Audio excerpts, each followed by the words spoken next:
uyajuluka kanti umzimba wakho usune-withdrawal manje ukuthi sowenze into eyi-opposite kakhulu kuloko kade ukwenza. So noma yini ozoyenza as part njengoba sizoke sitshela abalaleli ngokuthi yini inhlobo zokudetoxa, kusebenzise kahle, ungasheshi ukuthi lonto uyifake kwi-system yakho.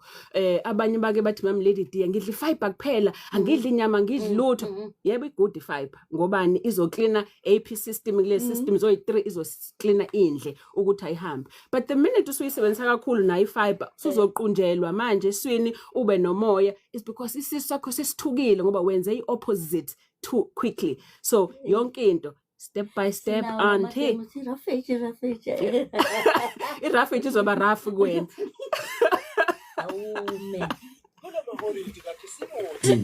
Khumbula ukuthi ukuphepha emgwaqweni kuyijoka lethu sonke. Ngaphambi kokuthatha uhambo lwakho, qinisekisa ukuthi imoto yakho isesimweni esilungele umgwaqo. Ususihleka kanje. Hayi sizakazi.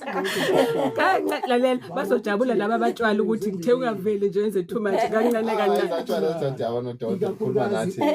angihamba ngicorrect kodwa la asiqale ngayo ngoba ngifuna ukucorrect ukuthi replace ngamanzi at least qala ngamanzi ukuze umzimba ungathuki ukuthi ukhulume nalaba beyiqali bathi sivani iqubuke ngisakwazi ungaphalaza inyongo ngoma nje iphalaza zonke bana sibaba la bana kubaba la thatha isikali ya ugcina umzimba so yabona leta ngisho mama Lady D ukuthi wena uthi wenza lokho opposite umzimba uzama ukubona ngathi kuyathuka mase uvela uyakhe moya inyongo wena